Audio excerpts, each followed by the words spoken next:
الله وبركاته.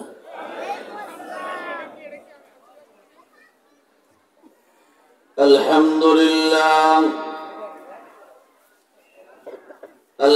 لله الذي هدانا إلى صراط مستقيم، والصلاة والسلام على سيد الأنبياء والمرسلين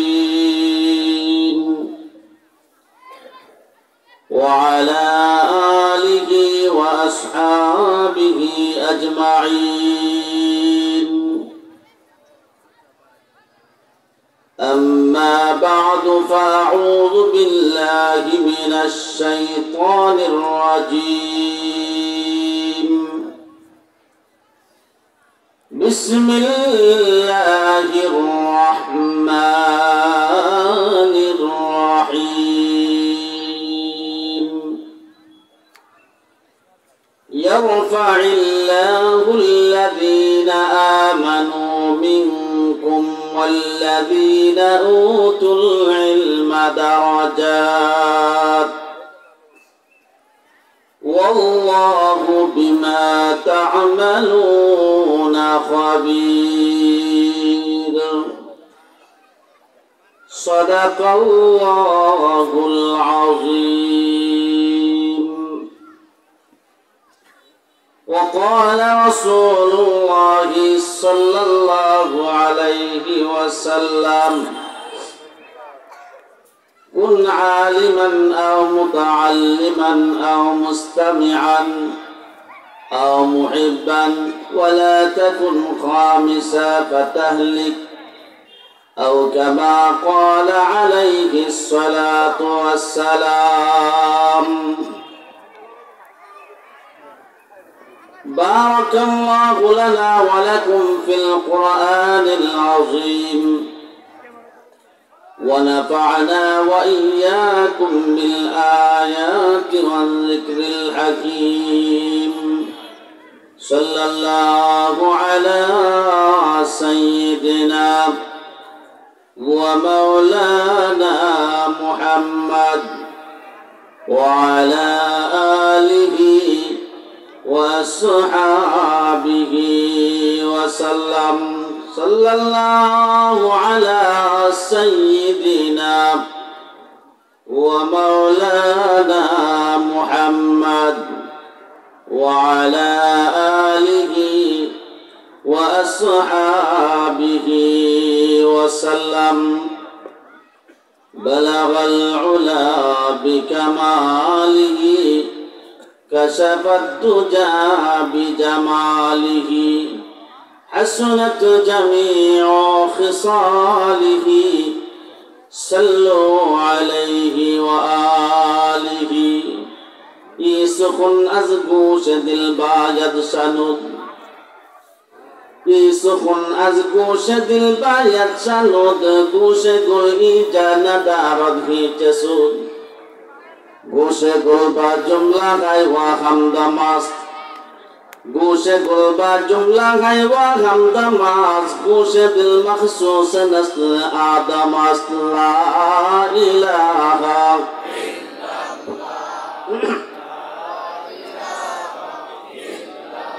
لا إله إلا الله. لا إله لا إله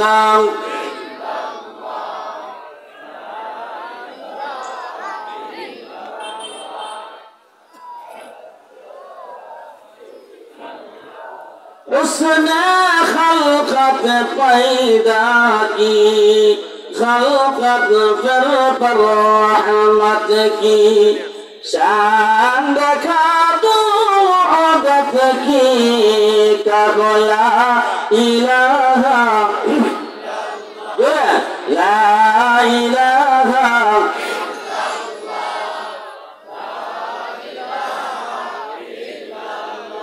ला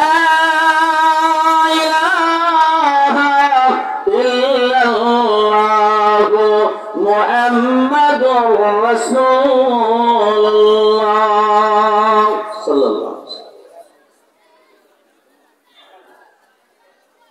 দারুস সালাম কামালপুর বাজার বক্সিগঞ্জ জামালপুর দারুস সালাম আজিজিয়া মাদ্রাসার উদ্যোগে আয়োজিত আজকে ইসলামী মহাসম্মেলনের মুহতারাম সভাপতি দিগার হযরত উলামায়ে কেরাম মুরব্বিয়ানে ইজাম এলাকার সরলপন যুবক ভাইরা আন্দর মহলে অবস্থানরত শ্রদ্ধেয় মা ও বোনেরা মহান আল্লাহ রাব্বুল আলামিনের দরবারে লাখ কোটি শুকরিয়া যে আল্লাহ তাআলা আমাদেরকে অত্যন্ত মায়া করে মহব্বত করে আজকের একটি মাদ্রাসার ইসলামী মহাসম্মেলনের প্যান্ডেলের নিচে এসে সমবেত হওয়ার কোরআন এবং হাদিসের আলোকে কিছু শোনার বোঝার আমল করার তৌফিক দান করেছেন। এজন্য আমরা সকলে অন্তরে গভীর থেকে শুকরিয়া তার মহব্বতের সুরে বলি আলহামদুলিল্লাহ। আর একটু জোরে মহব্বতে বলি আলহামদুলিল্লাহ। মুহতারাম হাজিরিন, সময় খুব স্বল্প, তাই কথাও হবে অল্প। এই অল্প সময়ের কথার ভিতরে যেইটুকু আলোচনা হবে সঠিক কথাগুলি আমলে পরিণত করা আল্লাহ তৌফিক দান করুক, সকলে আমিন। মুহতারাম হাজিরিন, পৃথিবীতে মানুষের কোনো অভাব নাই। পৃথিবীতে ৮০০ প্রায় ২০ কোটি মানুষ বসবাস করে, কিন্তু সব মানুষে আল্লাহ করে জান্নাতে যেতে পারবে না। যেরকম পারবে, কিন্তু মানুষটার ভিতরে যদি ২টা গুণ থাকে ওই মানুষটা আল্লাহ করে জান্নাতে যেতে পারবে। ওই মানুষটা দামি মানুষ হয়ে যাবে।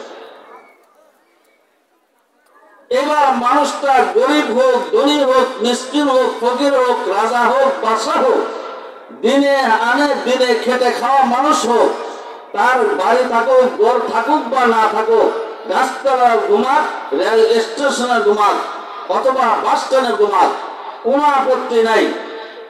এই মানুষটা গরিব হলেও মানুষের ভিতরে যদি ২টা গুণ থাকে ওই মানুষটা আল্লাহ করে জান্নাতের মালিক হয়ে যায়। জোরে জোরে বলেন।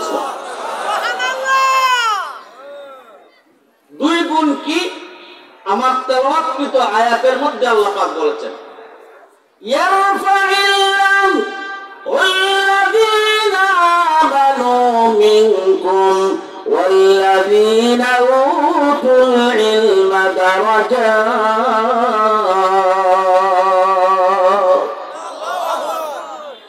আল্লাহ বলেন, যদি কোন মানুষের ভিতরে ২টা গুণ পাওয়া যায় ওই মানুষটা আমি আল্লাহর দরবারে দামি মানুষ হয়ে যায়, সম্মানিত মানুষ হয়ে যায়। এই ২ গুণের মধ্যে ২ গুণটার মধ্যে প্রথম নম্বর গুণের নাম কি?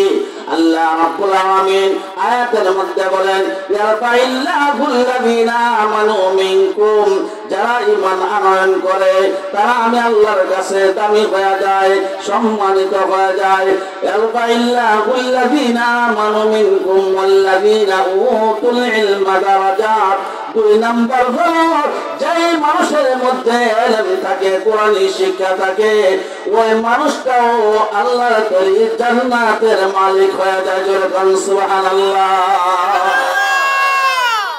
১ নম্বর হলো যার ভিতরে ঈমান আছে সে দামি। ২ নম্বর হলো যার ভিতরে ইলমে দ্বীন আছে সেও দামি। তার একটা বাস্তব নমুনা আপনাদের সামনে আমি পেশ করতে চাই।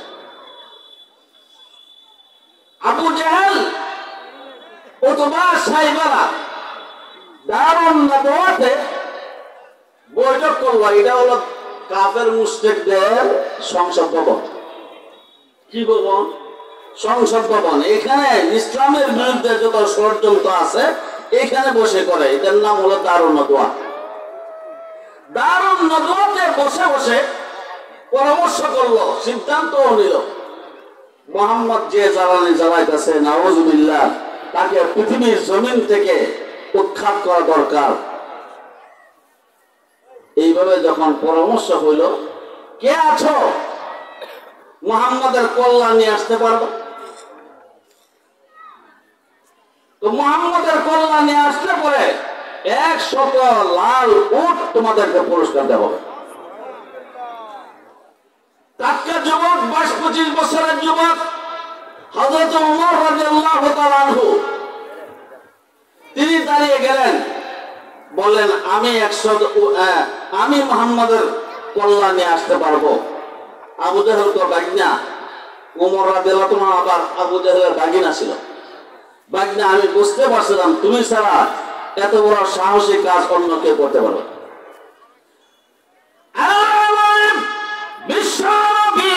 রাহমাতুল্লিল-আলামিনকে হত্যা করার উদ্দেশ্যে রাসূলের মাথা মুবারক নিয়ে আসার জন্য, কল্লা মুবারক নিয়ে আসার জন্য হযরত ওমর রাদিয়াল্লাহু তাআলা আনহু রওনা হয়ে গেলেন।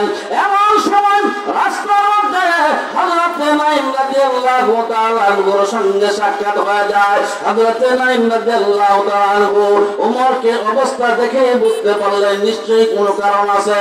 ওমরের হাতের মধ্যে তরবারি দেখা যায়। ওমর কোথাও যাওয়া যাচ্ছে, মনে হচ্ছে আগামীতে অবস্থা আছে। এই জন্য হযরত নাঈম রাদিয়াল্লাহু তাআলা আনহু হযরত ওমরকে ডাক দেওয়ার, ওমর তুমি কোথায় যাও? হযরত ওমর ডাক দিয়ে বলে, এ নাঈম, আমি মুহাম্মাদের কল্যাণে আসার জন্য যাচ্ছি। জোরে জোরে বলুন না নাউযুবিল্লাহ।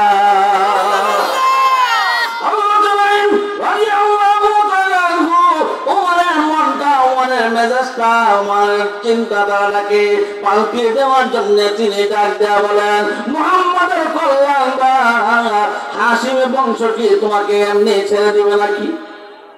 তোমার এমনি ছেড়ে দিব?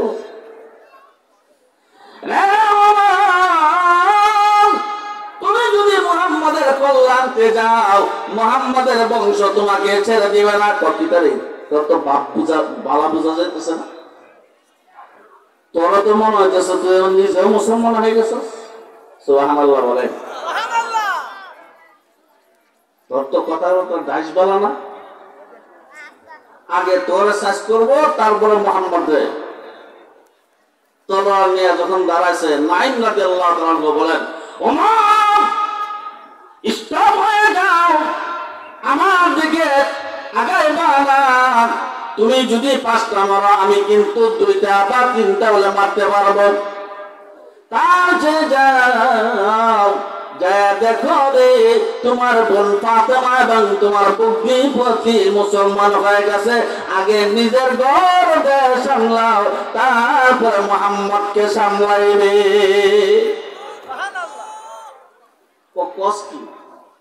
আমার করে দিয়ে আগুন লাগে রয়েছে। রওনা হয়ে গেলেন, বাড়িতে গেলেন। বোনের বাড়িতে যাইয়া দরজায় যখন টক টক করে আওয়াজ করলেন এবং ভিতরে খাব্বাব রাদিয়াল্লাহু তাআলা আনহু তাদেরকে কোরআন শরীফের তালিম দিচ্ছিলেন। খাব্বাব রাদিয়াল্লাহু তাআলা তখন তো চামড়ার মধ্যে লিখতো, তাড়াতাড়ি করে কোরআন শরীফের পৃষ্ঠাগুলি এবার গোটাইয়া তিনি খাবের নিচে গিয়ে লুকাইছে, পলাইছে। আর এদিক দিয়ে ওমর রাদিয়াল্লাহু তাআলার আওয়াজ শুনে বোন দরজা খুলে দিচ্ছে। মেজাজ তো গরম।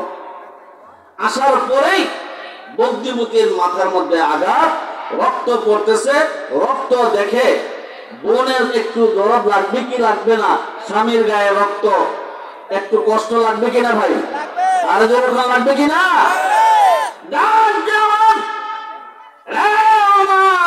তুমি যে বাবার সন্তান, আমি কিন্তু সেই বাবার সন্তান। সাবধান হয়ে যাও, আর একটা আঘাত আমার স্বামীর গায়ে দেবা না।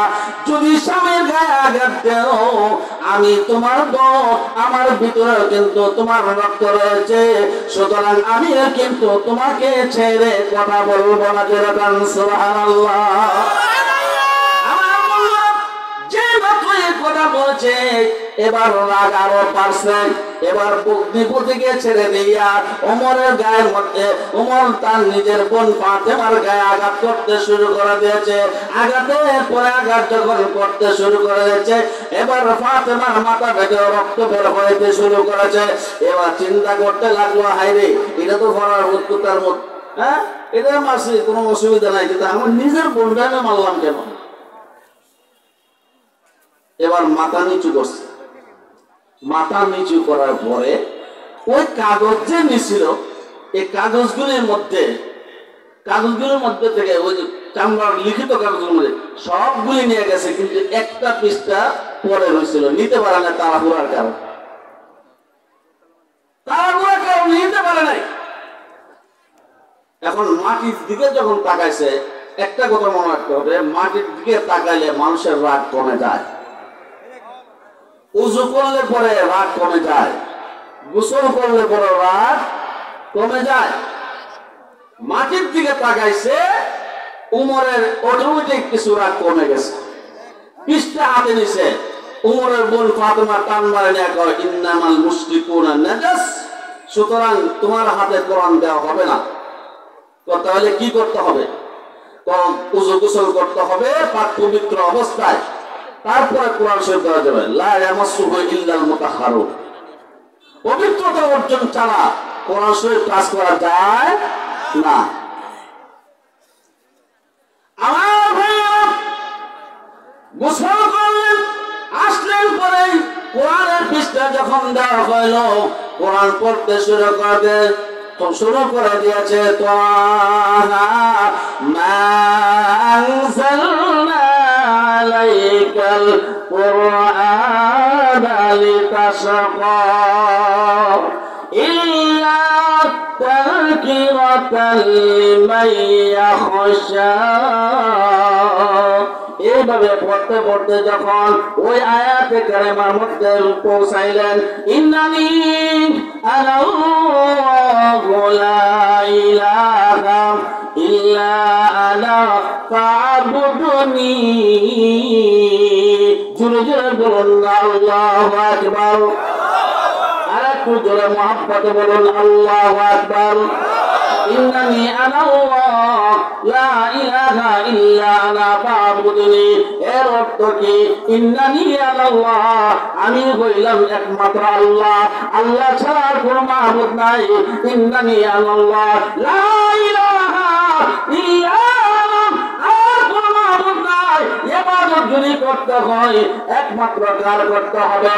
কোন মুশরিক, কোন কাফের, কোন মূর্তির পূজা চলবে না, কোন দেবতার পূজা চলবে না, কোন হাফেজ আলেমের পূজা চলবে না, কোন পীর সাহেবের পূজা চলবে না। পূজা যদি করতে হয়, ইবাদত যদি করতে হয়, একমাত্র ইবাদতের উপযুক্ত হইলেন কে? আর একটু জোরে বলুন কে? আল্লাহ নিজে বলতেছেন, ইন্নানি আনাল্লাহু লা ইলাহা ইল্লা আনা ফা'বুদনি। যে মাত্র এই পর্যন্ত গেছে, সঙ্গে সঙ্গে হযরত ওমর রাদিয়াল্লাহু তাআলা আনহুর শরীরের মধ্যে একটা ঝাঁকি মারছে, মনে হয় যেন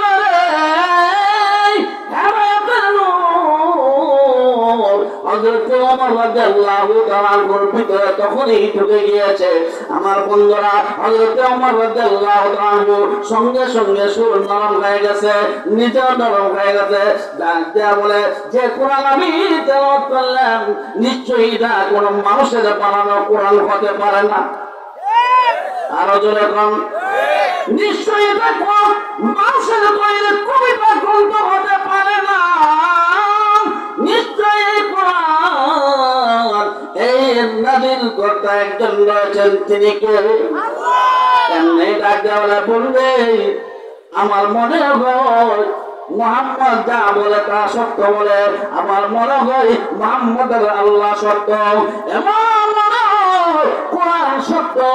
যে মাত্র এই কথা বলেছে, আর একবার ওই কোরআনের পৃষ্ঠাগুলি নিয়ে খাবেন নিচে পড়াইছিল, নাম মনে আসেনি, খাব্বাব রাদিয়াল্লাহু তাআলা আনহু।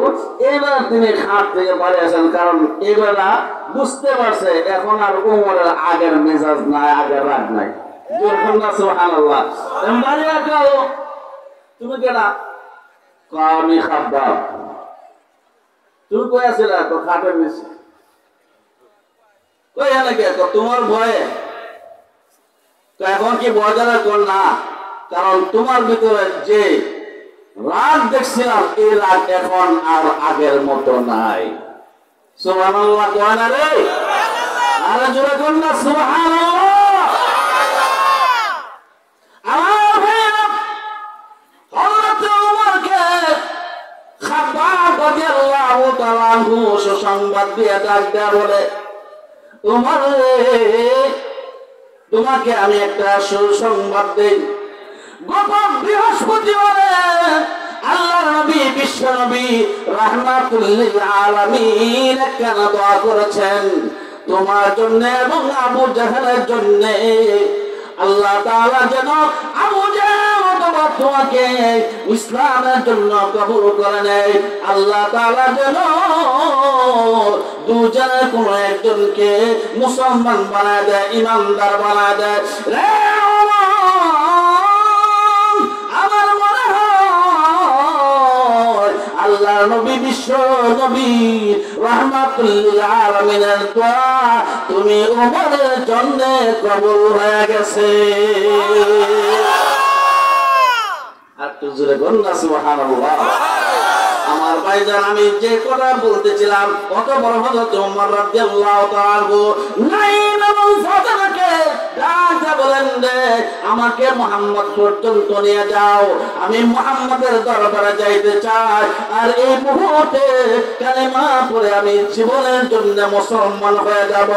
আমার বন্ধুগণ আল্লাহ নবী বিশ্ব নবী রাহমাতুল লিল আলামিনের দরবারে ওমর রাদিয়াল্লাহু তাআলা যাইয়া তৎক্ষণাৎ তিনি মুসলমান হয়ে গেলেন। আমার ভাইজান ছিলেন গোলাম, ছিলেন তিনি রাখাল, কিন্তু আল্লাহ তাআলা হযরতে ওমর মর্যাদা এত বাড়াইছেন এই অর্ধ জাহানের আমাদের 56,000 বর্গ কিলোমিটার বাংলাদেশের মতো না, বরং অর্ধ জাহানের খলিফা হিসাবে আল্লাহ কবুল করে নিয়েছে। এমন কি জান্নাতের আশা একজন সাহাবী হিসাবে আল্লাহ তাআলা কবুল করে নিয়েছেন। জোরে জোরে বলুন না সুবহানাল্লাহ। লা ইলাহা ইল্লাল্লাহ, লা ইলাহা ইল্লাল্লাহ, লা ইলাহা ইল্লাল্লাহ, লা ইলাহা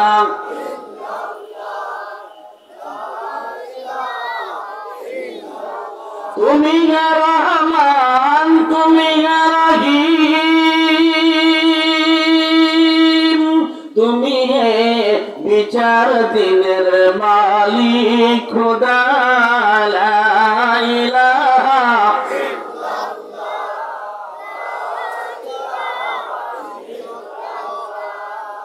লা ইলাহা লা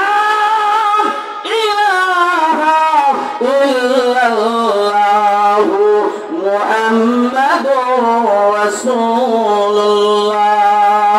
আমার বন্ধুগণ আমি যে কথা বলতেছিলাম আল্লাহ তাআলা জান্নাতে সকলে জান্নাতে যেতে পারবে না, মানুষ হয়ে পরেই জান্নাতে যাবে বিষয়টা কিন্তু এরকম না। বরং মানুষ দুই প্রকার, এক প্রকার মানুষ হলো জন্মগত মানুষ, আর এক প্রকার মানুষের নাম হলো গুণগত মানুষ। জন্মগত মানুষ কাকে বলা হয়? যে নাকি মানুষের ঘরে জন্ম হয়। গুণগত মানুষ বলা হয় যার ভিতরে দুইটা গুণ পাওয়া যায়, এর মধ্যে একটা হলো যার ভিতরে ঈমান আছে, সে গুণগত মানুষ হয়ে যায়। দুই নম্বর হলো যার ভিতরে ইলমে দ্বীন আছে, সেও গুণগত মানুষ হয়ে যায় এবং আল্লাহ তাআলা জান্নাতের মেহমান হয়ে যায়। যেরকম সুবহানাল্লাহ। এবার এই লোকটা কালো হইতে পারে, বিশ্রী হইতে পারে, কিন্তু ঈমানদার। দেখতে সুন্দর লাগতে পারে কিন্তু সেই ঈমানদার, অথবা তার ভিতরে ইলম রয়েছে, অথবা লোকটা খাটো হইতে পারে কিন্তু সে ঈমানদার, ইলম রয়েছে তার ভিতরে। আল্লাহর দরবারে ওই লোকটার মর্যাদা বেড়ে যায়। তার বাস্তব একটা প্রমাণ আপনাদের সামনে তুলে ধরতে চাই। হযরত বিলাল রাদিয়াল্লাহু তাআলা কালো ছিলেন, বিশ্রী ছিলেন, দেখতে সুন্দর ছিলেন না, টুকরা টুকরা চুল ছিল, ঠোঁট মোটা ছিল, কিন্তু আল্লাহ রাব্বুল আলামিনের দরবারে দামি বান্দা হিসেবে কবুল হয়ে গেছে। কত দামি বান্দা হয়েছে রে ভাই, তার একটা বাস্তব নমুনা আপনাদের সামনে আমি তুলে ধরতে চাই। হযরত মুসলিম রাহমাতুল্লাহ আলাইহি তার কিতাবের মধ্যে উল্লেখ করেছেন, হযরত মুসলিম রাহমাতুল্লাহ আলাইহি বলেন, হযরত বিলাল রাদিয়াল্লাহু তাআলা আনহু একদিন আযান দেয় নাই, হযরত সাদ রাদিয়াল্লাহু তাআলা আযান দিয়েছেন। আল্লাহর দরবারে পছন্দনীয় হয় নাই, কাজটা পছন্দনীয় হয় নাই, কারণ বিলালের ভিতরে যে ইখলাস ছিল অন্যদের ভিতরে নাও থাকতে পারে। এই কারণে হয়তোবা হযরত বিলাল রাদিয়াল্লাহু তাআলা আনহু আযান না দেওয়ার কারণে আল্লাহ রাব্বুল আলামিনের দরবারে নোটিশ করেছে। আমার ভাইজান ফজর আযান যখন পৌঁছালো না, এমন সময় আল্লাহ তাআলা জিবরাইলকে ডাক দিয়ে বলে, জিবরাইল মসজিদে নববীতে যাও, নবী মুহাম্মদুর রাসূলুল্লাহ আমার বন্ধুকে ডাক দিয়ে বলো, আজকে কেন রে ফজর নামাজের আযান কেন হইল না? আল্লাহ নবী রাহমাতুল লিল আলামিনের দরবারে হযরত জিবরাইল আলাইহিস সালাতু ওয়াস সালাম এসে ডাক দিয়ে বলেন, গুপ্তে হাতে পর্দারে খায়রুল ওয়ারা, গুপ্তে হাতে পর্দারে খায়রুল ওয়ারা, গুপ্তে হাতে পর্দারে খায়রুল ওয়ারা, চে সববে বাংলে শুধু খানা খোদা, গুপ্তে আদা ইমরোজে শুধু বাসুরজুর, গুপ্তে আদা ইমরোজে শুধু বাসুরজুর, শুধু মুসল্লিরা রাহা শয়তান ওপর, গুপ্তে হাতে বাজাজাত বাঙ্গি বিলাল, গুপ্তে হাতে বাজাজাত বাঙ্গি বিলাল, খুশকি পর আরশে আলা জুল জালাল। জোরে জোরে বলুন আল্লাহু আকবার, আরো জোরে বলুন আল্লাহু আকবার। গুপ্তে হাতে পর্দারে খায়রুল ওয়ারা, গুপ্তে হাতে পর্দারে খায়রুল ওয়ারা, চে সববে বাঙ্গে শুধু খানা খোদা, গুপ্তে আদা ইমরোজে শুধু বাসুরজুর, গুপ্তে আদা ইমরোজে শুধু বাসুরজুর, শুধু মুসল্লিরা রাহা শয়তান ওপর, গুপ্তে হাতে বাজাজাত বাঙ্গি বিলাল, গুপ্তে হাতে বাজাজাত বাঙ্গি বিলাল, খুরশিদি পর আরশে আলা জুল জালাল। আল্লাহ বিশ্বনবী রাহমাতুল লিল আলামিনের দরবার হযরত জিবরাইল আলাইহিস সালাম এসে ডাক দিয়ে বলেন, আল্লাহ নবী গো, আজকে কেন ফজর নামাজের আযান হইল না? এমন সময় আল্লাহ নবী ডাক দিয়ে বলেন, কেন আযান তো হয়েছে, অনেক সুন্দর আযান হয়েছে, মুসল্লিরা খুশি হয়েছে, আর শয়তানও অনেক দূর পর্যন্ত পলায়ন করেছে। এমন সময় জিবরাইল আলাইহিস সালাম আল্লাহ নবীকে ডাক দিয়ে বলেন, ইয়া রাসূলুল্লাহ, ইয়া হাবিবাল্লাহ, আযান হয়েছে কথা সত্য, অনেক দূর পর্যন্ত গেছে কথা সত্য, আযান সুন্দর হয়েছে কথা সত্য, কিন্তু আল্লাহ নবী গো, কিন্তু আপনার কারো সাহাবী হযরতে হাবশী বিলাল সাহাবী যখন এই জমিন থেকে আল্লাহু আকবারের যিনি ধ্বনি দিত, সঙ্গে সঙ্গে আর প্রথম আসমান পাড়ি দিয়া, দ্বিতীয় আসমান পাড়ি দিয়া, তৃতীয় চতুর্থ পঞ্চম ষষ্ঠ সপ্তম আসমান পাড়ি দিয়া, সে আযানের ধ্বনিটা সিদরাতুল মুনতাহা পাড়ি দিয়া মহান আল্লাহ পাকের আরশে যায় ধাক্কা মারতো। জোরে জোরে বলুন না সুবহানাল্লাহ। গুপ্তে হাতে পর্দারে খায়রুল ওয়ারা, গুপ্তে হাতে পর্দারে খায়রুল ওয়ারা, চে সববে বাঙ্গে শুধু খানা খোদা, গুপ্তে আদা ইমরোজে শুধু বাসুরজুর, শুধু মুসল্লিরা রাহা শয়তান ওপর, গুপ্তে হাতে বাজাজাত বাঙ্গি বিলাল, খুরশিদি পর আরশে আলা জুল জালাল। আমার ভাইরা, হযরত বিলাল সম্পর্কে যদি আরো বলতে চাই তাহলে অনেকক্ষণই বলা যাবে। হযরত বিলাল রাদিয়াল্লাহু তাআলা আনহু সম্পর্কে আরেকটু সামান্য বলতে চাই। হযরত বিলাল রাদিয়াল্লাহু তাআলা আনহু সম্পর্কে আল্লাহ নবী বিশ্বনবী রাহমাতুল লিল আলামিন ফরমান, হাসরের মাঠে আল্লাহ রাব্বুল আলামিন হযরত বিলালকে হুকুম করবেন, বিলাল রে কোথায় আছো, তাড়াতাড়ি আসো, উটের উপর সওয়ার হইয়া আমি আল্লাহ পাকের বরকতের ঘোষণা দাও। সুবহানাল্লাহ বলেন। হযরত বিলাল রাদিয়াল্লাহু আনহু উটের উপর সওয়ার হয়ে আল্লাহ পাকের বরকতের আযান দিবেন, ঘোষণা দিবেন, বরকতের ধ্বনি দিবেন, আর বলতে থাকবেন, আল্লাহু আকবার, আল্লাহু আকবার, আশহাদু আল্লা ইলাহা ইল্লাল্লাহ, আশহাদু আল্লা ইলাহা ইল্লাল্লাহ। আল্লাহ সবার বড়, আল্লাহ সবার বড়, আমি সাক্ষ্য দিচ্ছি আল্লাহ ছাড়া কোনো মাবুদ নাই, নবী মুহাম্মদুর রাসূলুল্লাহ সাল্লাল্লাহু আলাইহি ওয়াসাল্লাম বলেন আল্লাহ পাকের প্রেরিত রাসূল। এইভাবে যখন বলবে তখন দুনিয়াতে যে সমস্ত কাফের মুশরিকরা ছিল এরাও তো তখন ওই মাঠে থাকবে, যেরকম থাকবে কি থাকবে না? এরা তখন বলবে আশহাদু আল্লা ইলাহা ইল্লাল্লাহ আশহাদু আন্না মুহাম্মাদুর রাসূলুল্লাহ। তারাও তখন বলবে। দুনিয়ার কাফের মুশরিক যারা আযানকে বন্ধ করে দিত, যারা মসজিদের আযানকে বন্ধ করে নিজের দলীয় অনুষ্ঠান প্রচার করত, গান বাদ্য অনুষ্ঠান প্রচার করত, যারা বিভিন্ন ধরনের অনুষ্ঠানের জন্য আযানকে পরে করতে বলতো, মসজিদ মাদ্রাসার মধ্যে আলেম ওলামাদের বা ইমাম আইম্মাদের টুটি চেপে ধরেছিল, কণ্ঠ রোধ করেছিল, হক কথা বলতে দিত না। যারা মাহফিলগুলোতে, প্রত্যেকটা মাহফিলগুলোতে আগে খানে খানে বলে দিত রাজনীতি বলবেন না, রাজনীতি কথা বলবেন না। আসেনি আমাদের সমাজে? আছে কিনা নাই? যারা বলতো রাজনীতি করবেন না, ভারতের বিরুদ্ধে কথা বললে, হক কথা বললে বলতো রাজনীতি করবেন না। বাংলাদেশের কোন মন্ত্রী মিনিস্টার যদি দুর্নীতি করছে, চুরি করছে, ডাকাতি করেছে, হারমাদি করেছে, বদমাশি করেছে, জিনা করে ধরা পড়েছে, মানুষ হত্যা করে তারপরে গুম করে ফেলেছে, বাসায় গিয়েছে সাগরের মধ্যে, যখন আলেম ওলামারা বলতো দুর্নীতি বন্ধ করুন এবং রাহাজানি বন্ধ করুন, তারপরে চিন্তা বন্ধ করুন, মানুষকে গুম করা বন্ধ করুন, এইগুলো যখন বলতো তখন তারা বলতো মাইকে ওয়াসমাবিলের ময়দানে আপনারা রাজনীতি করবেন না।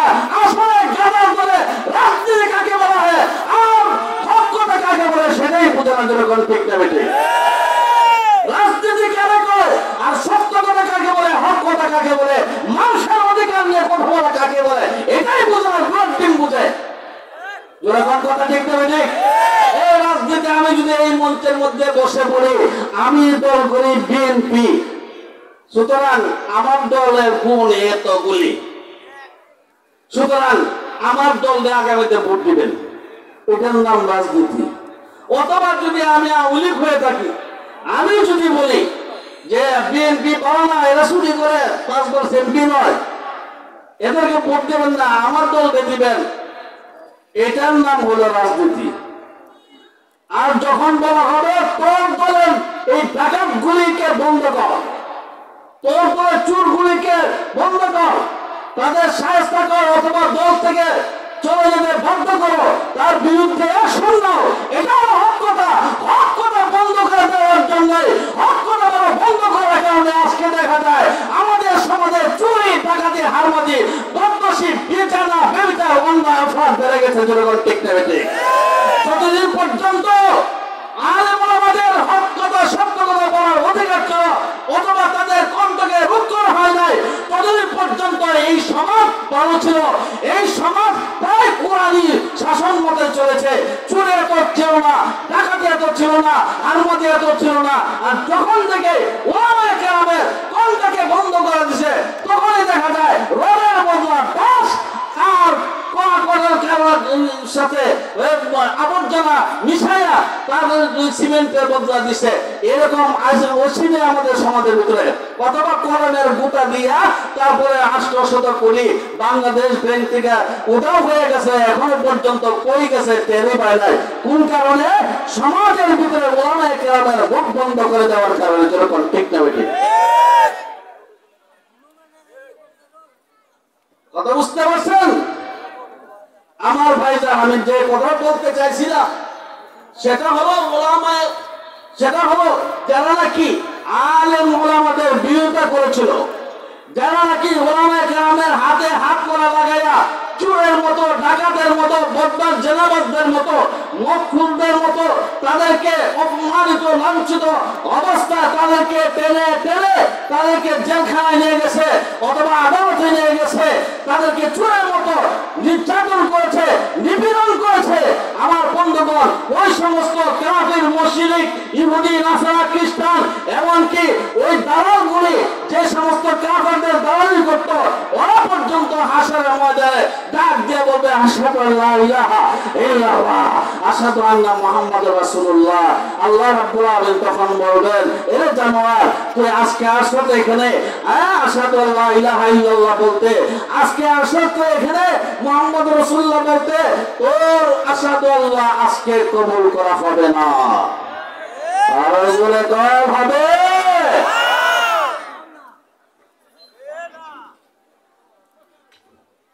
তখন আর কবুল করা হবে না। কারণ দুনিয়া হলো আখিরাত কামাই করার জায়গা, আর আখিরাত হলো দুনিয়া যা কামাই করছেন তার ফলাফল দেওয়ার জায়গা, তার নতিজার জায়গা হলো আখিরাত। তাদের সেদিন আর দেওয়া হবে না, বলা হবে ওয়ান্তাজুন ইয়াওমা আইয়ুহাল মুজরিমুন। ওরে কাফের মুশরিকরা, এরা করবো যে দুনিয়াতে এই হুজুর মাদ্রাসা মুতাইন সাহেব যে বাজারে বাজার করতো, আমরা তো সেই বাজারে করছিলাম। মুতাইন সাহেব যে মাদ্রাসা পড়াইতো, যেখানে পড়াইতো, আমরা তো সেই মাদ্রাসার কাছে পাড়ি নিয়েছিলাম। সুতরাং উনি যখন জান্নাতে যেতেছে আমরাও যাওয়ার চেষ্টা করি। আল্লাহ পাক বলবেন ওয়ান্তাজুল ইয়াওমা আইয়ুহাল মুজরিমুন, এ পাপিষ্ঠ পাপাচার গুনাহগার নাফরমানের দল, উলামায়ে কেরাম, ওই মাদ্রাসার মুতাইন সাহেব যে কাজ করে আছে তুই তো সেই কাজ করে আসস নাই। সুতরাং যা জাহান্নামের ভিতরে প্রবেশ কর, জান্নাত জাহান্নামের শাস্তি বহন করতে থাক। আর উলামায়ে কেরাম সহ যারা আলেম উলামাদেরকে মহব্বত করত, আলেম উলামাদেরকে ভালোবাসতো, আলেম উলামাদেরকে সহযোগিতা করত, তাদের ব্যাপারে আল্লাহ রাব্বুল আলামিন ডাক দিয়ে বলবেন ফাদখুলুহা বিসালামিন আমিনিন। একবার বলেন সুবহানাল্লাহ।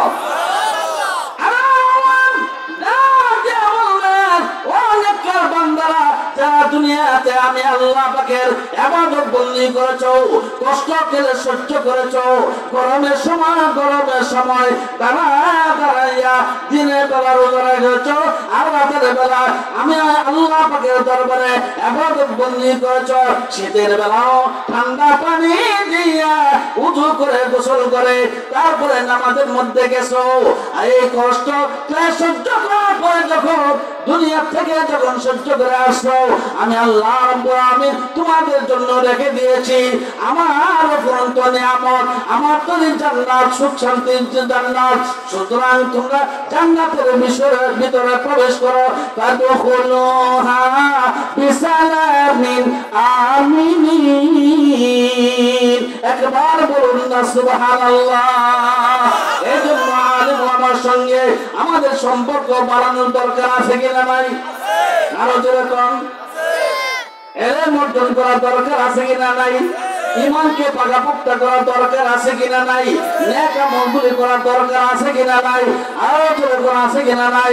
ইলমে দ্বীন হাসিল করেন আমার বন্ধুগণ। ইলমে দ্বীন হাসিল করার জন্য রাসূলুল্লাহ সাল্লাল্লাহু আলাইহি ওয়াসাল্লাম বলেছেন, যারা ইলমে দ্বীন হাসিল করবে আল্লাহ তাআলা তাদেরকে দুনিয়াতেও তাদের মর্যাদা বাড়ায় দিবেন এবং পরকালেও তাদের মর্যাদা বাড়ায় দিবেন। সুতরাং ও দুনিয়ার মানুষ, কুন আলিমান আও মুতাআল্লিমান আও মুসতামিআন আও মুহিব্বান ওয়ালা তাকুন খামিসা ফাতালিক। আল্লাহ নবী শরবি রাহমাতুল লিল আলামিন ফরমান, কুন আলিমান, ও দুনিয়ার মানুষ আলেম হও যদি তুমি পারো, আলেম হও। আর যদি আলেম না হইতে পারো তাহলে আলেমের ছাত্র হও। যদি তাও না হইতে পারো আও মুস্তামিআন, আলেমের কথা শ্রবণ করে চলো। আর যদি তাও না সম্ভব হয় তাহলে মুহিব্বান, আলেম ওলামাদেরকে মহব্বত করো। কিন্তু ওয়ালা তাকুন খামিসা, ৫ নম্বরটা অর্থাৎ নমরুদের মতো হইও না, ফেরাউনের মতো হইও না, সাদ্দাদের মধ্যে হইও না, হামান কামালের মতো হইও না। যেরকম ঠিক না বেঠিক? যারা নাকি নবীগণের বিরোধিতা করেছে, আল্লাহর বিরোধিতা করেছে, আবু জাহলের মতো হইও না, অথবা সাইবাদের মতো হইও না, তাকওয়া পরাদের মতো হইও না। আপনাদের এলাকার সুনামধন্য ব্যক্তি যদিও তওবা করছে পরবর্তীতে, তসলিমা আসছে না, আপনাদের এলাকারই প্রোডাক্ট। যেরকম ঠিক না বেঠিক? সত্যিকারের মুসলমান না বেঈমান, শুধু বেঈমান না, মুরতাদ, শিক্ষিত তো কম না। সুতরাং শিক্ষা অর্জন করলেই শুধু হবে না, বরং আখিরাতের শিক্ষা, সত্যিকারের শিক্ষা, মানুষ বানার শিক্ষা অর্জন করতে হবে। যেরকম ঠিক না বেঠিক? ভাই, ইলমে দ্বীন হাসিল না করলে তো প্রকৃতপক্ষে মানুষের হওয়া যায় না। আল্লাহ নিজে কোরআনে বলেছেন, আর রহমান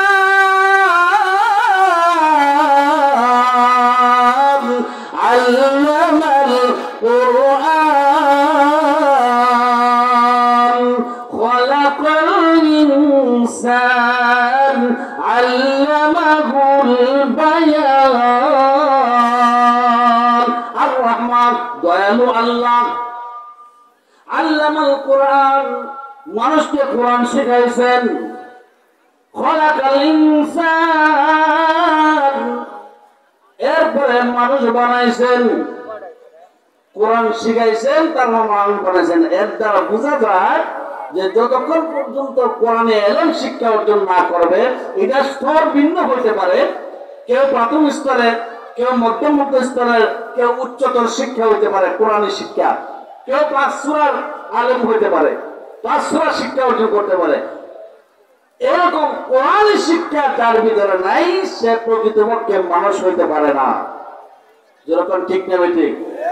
এজন্য আল্লাহ বলেন, তালাবুল ইলমি ফারিদাতুন আলা কুল্লি মুসলিম, অর্থাৎ প্রত্যেক নারীর জন্য ইলমে দ্বীন শিক্ষা করা ফরজ। কোন আলিমান, আলেম হও, আর মুতাআল্লিমান, অথবা আলেমের ছাত্র হও। আলেম এখন এক লোকের 60 বছর 70 বছর, এই লোককে আলেম হওয়া এখন সম্ভব? হ্যাঁ সম্ভব, কারণ শিক্ষার কোনো বয়স নাই, শিক্ষার কোনো বয়স নাই। এখন আলেম হওয়া সম্ভব, কিন্তু আপনি পারবেন না, কারণ সেই সময় আপনার নাই। আপনার এখন দেখা গেছে ছেলে মেয়ে হয়েছে, আর এমনকি কারো কারো নাতিপতিও হয়ে গেছে। সুতরাং এখন যদি আপনি যান, তাহলে এক তো ছোট বাচ্চারা গুটানে ছুটে থাকতে পারবেন না, 2 নম্বর কথা হলো আপনার সংসারের পিছুটান আছে। অর্থাৎ এখন যদি আপনি সময় দিতে চান, আলেম হওয়ার জন্য সম্ভব না, সময় নাই। এরপরে দেখা গেল আপনি আলেম হইতে পারলেন না, কিন্তু আলেমের ছাত্র হইয়া সারা জীবন কাটাই দেওয়াটা কিভাবে? হুজুরকে টার্গেট করলেন, হুজুরকে বলবেন, হুজুর আমারে এই একটা সূরা শিখাই দেন, একটা কালেমা শিখাই দেন, উযুর ফরজগুলি শিখাই দেন, উযু করার তরিকা শিক্ষা দিয়ে দেন, কোরআন শরীফের থেকে আলিফ বা তা শিখাইয়া দেন। তাহলে মরণ পর্যন্ত আপনার নামটা একজন তালিবুল ইলমের খাতায় নামটা উঠে যাবে। যেরকম না সুবহানাল্লাহ। তালিবুল ইলমের মর্যাদা কত, এই সম্পর্কে রাসূল হাদিসের মধ্যে বলেছেন, মান সালাকা তরিকান ইয়ালতামিসু ফীহি ইলমান সাহহালাল্লাহু লাহু বিহি তরিকান ইলাল জান্নাহ। একজন তালিব যখন ইলমে দ্বীন হাসিল করার জন্য রাস্তা বের হয়ে যায়, আল্লাহ তাআলা ওই ব্যক্তির জন্য জান্নাতের রাস্তাকে আসান করে দেয়। জোরে জোরে বলুন না সুবহানাল্লাহ। ওয়া ইন্না মালাইকাতা আজনিহাতান লিদান লিতালিবুল ইলম, আর ওই ছাত্রের জন্য, ওই তালিবুল ইলমের জন্য নূরের তরি ফেরেশতাদের 600 নূরের ডানাগুলি তাদের পায়ের নিচে বিছায়া দেয়। যেরকম না সুবহানাল্লাহ।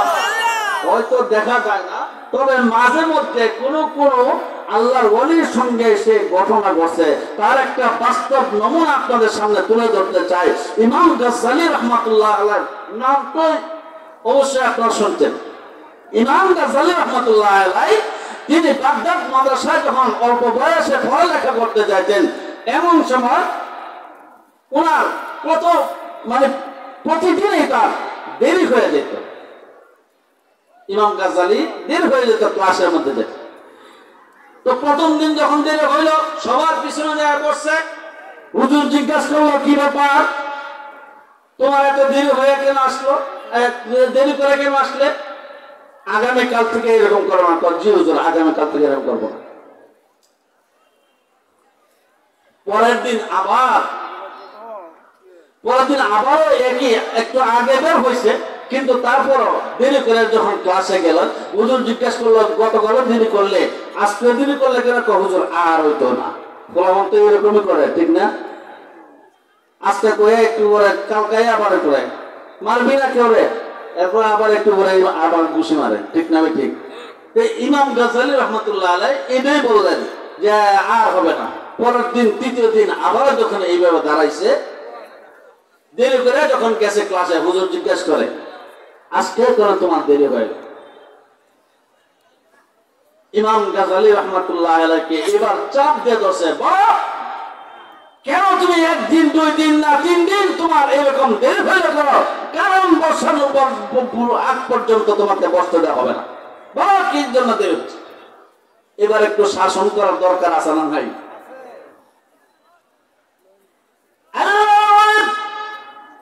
দার্শনিক ইমাম গাজ্জালী রাহমাতুল্লাহ আলাইহি দাওয়ায় উস্তাদজি, আমি প্রতিদিনই আগে আগে আমি বের হই। প্রথম দিন যখন আমার দেরি হয়ে গেছে, আমি পরের দিন বলছি আমি পরের দিন একটু আগে বের হব, আগেও বের হয়েছি। তৃতীয় দিনও যখন আমার এরকম হয়ে গেছে, আমি বলেছি আর করব না, আগেই বের হব। কিন্তু কেন আমার দেরি হয়ে চলেননি গো? আমি যখন আমার বাড়ি থেকে গাড়া পর্যন্ত আসি, রাস্তা পর্যন্ত যখন আসি, সামনের দিকে বাড়তে চাই, এমন সময় দেখা যায় আমার পায়ের নিচে কি যেন পড়ে যায়, একটা ঝলকের মতো, একটা জ্যোতির মতো, একটা আলোর মতো। এইভাবে আলো যখন পড়ে যায়, আমি ভয়ে পিছনে চলে যাই। আবার সামনে যখন কিছুক্ষণ পরে বাড়ি, আবার দেখা যায় এইভাবে পায়ের নিচে আবারও এরকম ঝলক পড়ে যায়। আমি আবার পিছনে পড়ে যাই, পিছনে চলে গেলে সরে গেলে পরে আবার সামনের দিকে যখন আগাই, আবার যখন পরে এইভাবে আস্তে আস্তে থামতে থামতে এইভাবে আসতে আসি, আর সামনে বাড়ি আর পিছনে যাই, পিছনে যাই আবার সামনে বাড়ে, এরকম আস্তে পিছনে যাই আর সামনে বাড়তে বাড়তে আমার দেরি হয়ে যায়। এমন সময় বাগদাদ মাদ্রাসার উস্তাদ জি ইমাম গাজ্জালীর উস্তাদ ডাক দেয়া বলে, রে গাজ্জালী, এটা কোন সাধারণ জ্যোতি না, বরং আল্লাহ নবী, বিশ্ব নবী রাহমাতুল লিল আলামিন হাদিসের মধ্যে যে বলেছে, তলাবুল ইলম যখন, তলাবুল ইলম মাদ্রাসার ছাত্রগুলো যখন ইলম অন্বেষণকারী ছাত্র যখন ঘর থেকে বের হয়ে যায় ইলম শিক্ষা করার জন্য, তখন নূরের তৈরি ফেরেশতারা তাদের শত নূরগুলিকে, নূরের ডানাগুলিকে ওই তালিবুল ইলমের পায়ের নিচে বিছায়া দেয়। আমার মনে হয় ওই হাদিসের বাস্তব নমুনাই হইলে তুমি জোরে জোরে বলুন না আল্লাহু আকবার। আর জোরে বলুন না আল্লাহু আকবার। রাসূলের কথা সত্য না মিথ্যা? আর জোরে কোন না সত্য না মিথ্যা? রাসূলের কথা সত্য, কেউ যদি মিথ্যা বলে ঈমান কিন্তু থাকবে না। এর বাস্তব নমুনা হইল হযরত ইমাম গাজ্জালী। এজন্য আমার ভাইজান যারা মনে করতেছেন মাদ্রাসা দিলে পরে আমার ছেলেটা হয়তো বা বড় আলেম হইতে পারবে, কিন্তু টাকা তো পাইবে না। বড় ইঞ্জিনিয়ার হইতে পারলে অনেক টাকা কামাবে, অনেক সম্মান কামাবে। ভাই, অভিভাবকদেরকে আমি বহুবার জিজ্ঞাসা করেছি, আপনার ছেলে মেয়েদেরকে কি বানাইতে চান? কম মানুষের মতো মানুষ বানাইতে চাই। এর মতো কি? মানুষের মতো মানুষ বানাইতে চাই। আমি বললাম কিভাবে বানাইতে চান? বড় একজন ডাক্তার বানাও। এটা বলে মানুষ বানাবে ডেফিনেশন, এটা বলে মানুষ হওয়ার সংজ্ঞা। বড় ডাক্তার কাস্টমার আসলে কি ছোট ডাক্তার? মানুষ হলো না কেন? কারণটা কি? কারণটা কি? বড় ডাক্তার যদি জিজ্ঞাসা করেন আপনার ছেলে মেয়েকে কি বানাইতে চান, বড় একজন ইঞ্জিনিয়ার। যেগুলো মানুষ বানাবার ডেফিনেশন, সংজ্ঞা।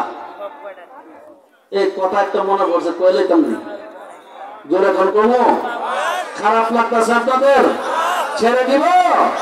আসল মাল রয়ে গেছে, খুচরাগুলি চলতেছে, কিন্তু আসল মাল রয়ে গেছে। এটা আস্তে আস্তে বিপদে যখন পড়বো তখন গিয়া এটা বার করে, ঠিক নেবে ঠিক।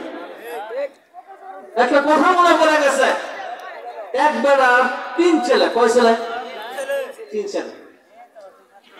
এক বেড়ার 3 ছেলে, একটা ইঞ্জিনিয়ার, একটা ডাক্তার, একটা ব্যাংকার। সবকা ব্যাংকার টাকার খুনি, ইঞ্জিনিয়ার মাল মশলা এদিক সেদিক করে অনেক টাকা কামায়। এরকম না, সব ইঞ্জিনিয়ার সব ডাক্তারও খারাপ না, আমি আগেই বলে দিলাম। যাই হোক, তিনজনে মাশাআল্লাহ টাকার খুনি, একদম ব্যাংকার সব।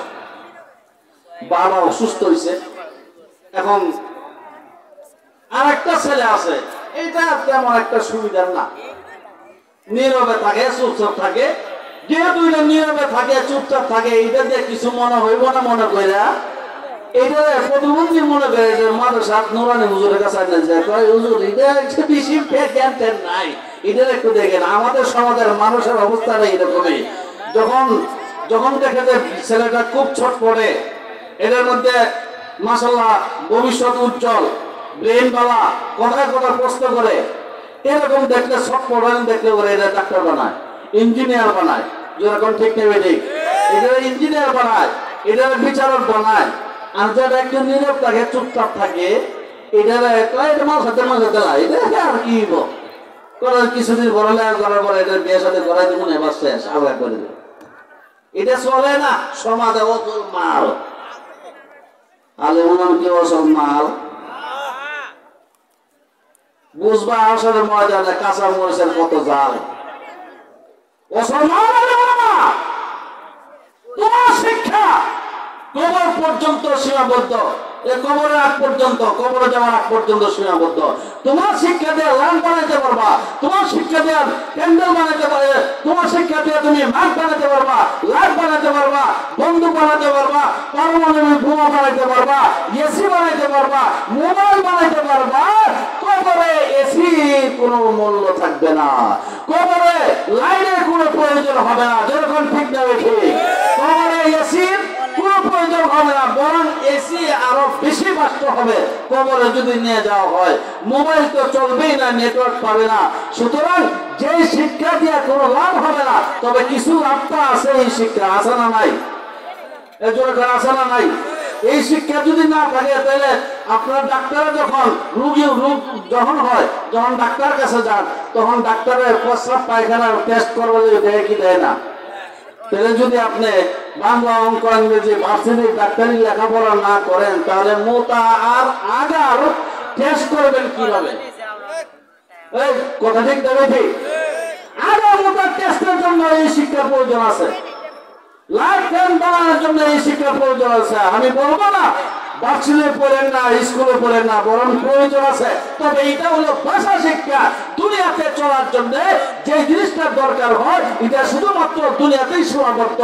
আর যে জিনিসটা দুনিয়াতেও সচল, আখিরাতেও সচল, সেই জিনিসটার নাম হলো, সেই এলেমের নাম হলো, সেই জ্ঞানের নাম হলো পবিত্র কোরআনের শিক্ষা। জুড়ে জুড়ে বলুন ঠিক না বেঠিক? এটা হলো প্রকৃত শিক্ষা। আর ABCD এগুলো কবরে গেলে ABCD হয়ে যাবে আলিফ বা তা সা জিম দাল হা কা দা দাল, ঠিক না ঠিক? এই দেশে বাংলা, অঙ্ক, ইংরেজি চলবে, কিন্তু পৃথিবী ছেড়ে যখন আপনি কবর দেশে হয়ে যাবেন, তখন মার রব্বুকা মা দীনুকা মা নাবিয়ুকা এইগুলো আসবে। বাংলা তখন আর বাংলা থাকবে না, তখন আরবি হয়ে যাবে। ইংরেজি তখন আর ইংরেজি থাকবে না, আরবি হয়ে যাবে। যেরকম ঠিক না ঠিক? তাহলে আমি বলবো না এই শিক্ষার প্রয়োজন নাই, কিন্তু আমার ভাইয়েরা, এই শিক্ষা আপনি আমার সন্তানগুলোকে দেওয়ার দরকার আছে কিনা নাই? তো যে কথা বলতেছিলাম, একবারে চাইছে ইঞ্জিনিয়ার, ডাক্তার, হ্যাঁ, আর ওই লোকে আপনার ধরেন বিচারক একজন, আর একজন আলেম, যেটা বেশি একটা মেধা টেধা নাই, এটার মানুষ আপনি নুরানি হুজুরে দিছে। কোন জায়গা? ওই আপনাদের কমলপুরে দারুস সালাম মাদ্রাসা আইনা দিছে। গোবর্ধন এটা একটু দেখে রেখেন, এটা আগামতা ঠিক মতো করতে পারে না। জোরাগান ঠিক নেবে ঠিক? বাপ যখন অসুস্থ হয়ে গেছে, এখন তো ফোন দিছে, ইঞ্জিনিয়ার সাহেব কোথায়? আমি তো ইঞ্জিনিয়ার কাজে ব্যস্ত, তাড়াতাড়ি আসেন, আব্বার অবস্থা বাড়ান। ডাক্তার সাহেব কোথায়? আসেন। সবাই আসছে, টাকার অভাব নাই, আঙ্গুর, আপেল, বেদানা, দানা, নাশপাতি, কমলা যা আছে সব কিছু নিয়ে হাজির হয়েছে। এখন মুখের ভিতরে দেয়, যায় না, পানি দেয়, পানিও যায় না। আলহামদুলিল্লাহ, আলহামদুলিল্লাহ, হুজুরের অপেক্ষায় করতেছিলাম। আল্লাহ তাআলা যা কিছু আলোচনা করলাম, এজন্য আমি শেষ কথাটা বলবো এটাই, একটু নারায়ে তাকবীর, নারায়ে তাকবীর, আল্লাহু আকবার। মহাসচিবের আগমন, শুভেচ্ছায় স্বাগত। মাহফুজ সাহেবের আগমন, শুভেচ্ছা।